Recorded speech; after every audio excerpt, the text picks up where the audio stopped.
నువ్వు మానవుడివే. నువ్వైనా రాజైనా కోమటాయనైనా క్షత్రియుడైనా బ్రాహ్మణుడైనా వెలమరాజైనా రెడ్డి రాజైనా ఎప్పుడైనా రాజ్యాంగం ముందు ఒక్కటే సమానం చేసి పారేస్తుంది రాజ్యాంగం. ఇక అందరూ ఒక్కటే అన్నాక ఈ అందరూ ఒక్కటే అని రాజ్యాంగం చెబుతున్నా రేవంత్ రెడ్డి మాత్రం 42% మన బీసీలకి సర్పంచ్ స్థానాలు ఇయ్యడాటమ్మ. రాజ్యాంగం చెప్పినా కూడా పాపం రాజ్యాంగం చెప్పినా రెడ్లు కదా గ్రామాలను పరిపాలించాల్సింది. సాగరంలో ఎట్లా పరిపాలిస్తారు? వాళ్ళు బట్టలు ఉతికేటోళ్ళు కదా. బట్టలు ఉతికేటోళ్ళు ఊరిని ఎట్లా పరిపాలిస్తారు అంటాడు ఈ రేవంత్ రెడ్డి. ఈ పెద్ద మనిషి, ఈ ప్రవాసాలు ఎత్తున్న మనిషి అంటాడు అనమాట. ఏమని సాగరంలో ఎట్లా పరిపాలిస్తారు? మా రెడ్డి కదా. రెడ్డి లేని ఊరట గొడ్డుతోటి సమానం. ఆటోల మీద రాసుకుంటారు. అంటే తాను ఏం చెప్తున్నాడు? 42% రిజర్వేషన్లు బీసీలంతా 100కి 42 మంది మేము సర్పంచులు అవుతాం అని ఒక చట్టం చేయండి అయ్యా. ఆ చట్టం ప్రకారం దాన్ని రాజ్యాంగబద్ధం చేసి సాగలోలని మంగళోళ్ళని గౌన్లోళ్ళని గొల్లోళ్ళని ముదిరాజుల్ని పద్మశాలీల్ని విశ్వకర్మల్ని పూసులోళ్ళని వంజరోళ్ళని సమస్త బండ కులాలని సర్పంచులు చేయమని రేవంత్ రెడ్డి చెప్తే మా ఊర్లన్నీ రెట్లు పరిపాలించాలి, వీళ్ళెవరు పరిపాలించడానికి అని ఆ కాగితాలకు అడ్డం తగిలిండమ్మ రేవంత్ రెడ్డి. ఇది న్యాయమా అని అడుగుతున్నాం. ఇది న్యాయం ధర్మం ఉందా ఇందులో? రాజ్యాంగం ఏం చెప్తుంది? కొల్లాపూర్ రాజు ఒక్కడే కాదు పరిపాలించాల్సింది. కొల్లాపూర్ రాజు కాదు, వనపర్తి రాజు కాదు, గద్వాల సంస్థానం కాదు. అట్టడుగు కులాలైన బీసీ ఎస్సీ ఎస్టీలే ఈ దేశాన్ని పాలించాలని రాజ్యాంగం చెప్తుంటే నువ్వెవడా మధ్యలో వచ్చి మాకు సర్పంచ్ రూపాయలు అడ్డం పడతావు? కాగితాలు రాష్ట్రపతికి పంపడాట, కాగితాలు ప్రధానమంత్రికి పంపడాట. ప్రధానమంత్రి దగ్గరకు పోయి మా బీసీ కులాలు సర్పంచులు కావాలి, దానికి జీవో ఇవ్వండి, చట్టం ఇవ్వండి అని అడగరాటమ్మా. ఉల్టా ఈ మధ్య ఒక కథ జరుగుతూ ఉందమ్మా. అదేంటంటే వీళ్ళ కథ చూడండి. రాజ్యాంగం ఏమో ఎంత చక్కగా చెప్పింది. చాకలోళ్ళు చదువుకోవాలి, మంగళోళ్ళు చదువుకోవాలి, ఉద్యోగాలు చేయాలి. పెద్ద పెద్ద దొరలే గొప్ప స్థాయికి పోయినరో అంత గొప్ప స్థాయికి అణగారిన వర్గాలు పోవాలి. కుల ధర్మము చెప్పింది అప్పట్లో పాత రోజుల్లో సాంప్రదాయం. మనమంతా అగ్రకులాలకు సేవ చేయాలని చెప్పింది. మనం చదువుకోవద్దని చెప్పింది సనాతన ధర్మం. మనం ఉద్యోగం చేయొద్దు అని చెప్పింది సనాతన ధర్మం. మన రాజ్యాన్ని ఏలొద్దని చెప్పింది సనాతన ధర్మం. మన చేతిలో ఒక నాణ్యం రూపాయి ఉండొద్దని చెప్పింది సనాతన ధర్మం. మన చేతిలో భూమి ఉండొద్దట, జ్ఞానం ఉండొద్దట, రూపాయి ఉండొద్దట, ఉద్యోగం చేయొద్దట, చదువుకోవద్దట. అసలు మనం మనుషులమే కాదట, ఊర్లో సేవకులుగా ఊర్లో చివరి మనుషులమాట. కానీ రాజ్యాంగం ఏం చెప్పింది? అణగారిన కులాలు బీసీ ఎస్సీ ఎస్టీలు సర్పంచులై గ్రామానికి ప్రథమ పౌరుని చేసిందమ్మా రాజ్యాంగం. అంటే ఇప్పుడు ఈ ఊరు బట్టలన్నీ ఉతికే సాకల తల్లి అట రాజ్యాంగం చెప్పిన మాట, నేను చెప్పిన మాట కాదు, రాజ్యాంగం చెప్పిన మాట. ఏం చెప్పింది రాజ్యాంగం?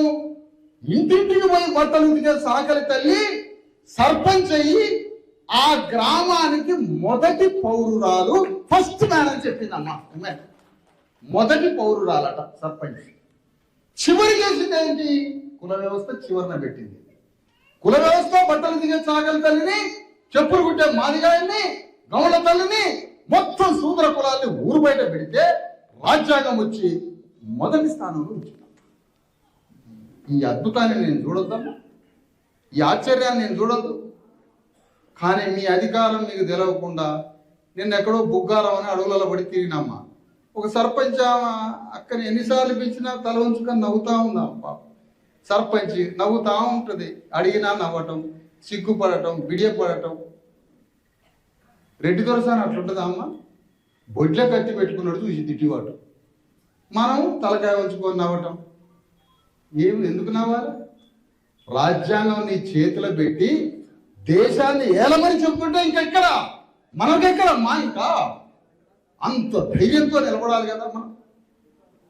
ఆ విధంగా రాజ్యాంగం మనకి ఇన్ని అవకాశాలు ఇచ్చి మీరు ఈ గ్రామాలను పరిపాలించండి, దేశాన్ని పరిపాలించండి, మీ బిడ్డల్ని చదివించుకోండి, ఉద్యోగాలు పొందండి, భూమిని సంపాదించండి, డబ్బును సంపాదించండి, అధికారంలో వాటా సంపాదించండి, ప్రజలతో సమానత్వంగా ఉండండి అని రాజ్యాంగం, అంత గొప్ప రాజ్యాంగం రాసి ఆ పట్టా కాగితాలు మన చేతికి ఇచ్చిందమ్మా, ఈ దేశం మీదే అని చెప్పి. కానీ రేవంత్ రెడ్డి 42% రిజర్వేషన్లు ఇయ్యా, మా వాళ్ళు సర్పంచులు అవుతారు, రాజ్యాంగం చెప్తుందిగా అందరూ సమానమని. ఉమ్మడి ఆంధ్రప్రదేశ్ ఉన్నప్పుడు 36% పైన ఉన్నది, 42% కావాలని మనం అడిగితే చివరికి తెలంగాణ వచ్చినాక మనంతా పాల్గొన్నాం కదా తెలంగాణ అని. తెలంగాణ వచ్చినాక 2 రాష్ట్రాలు కలిసి ఉన్నప్పుడేమో 36 మంది సర్పంచులు అయ్యారమ్మ 100కి బీసీలే 100కి బీసీలు 36 మంది అయితే, తెలంగాణ రాష్ట్రం వచ్చాక ఈ యలమదొరలు రెడ్డిదొరలు ఏం వెలగబెట్టారో తెలుసా? 17 మందిని చేసిరమ్మ, సగానికి సగం చేసింది. కానీ తెలంగాణ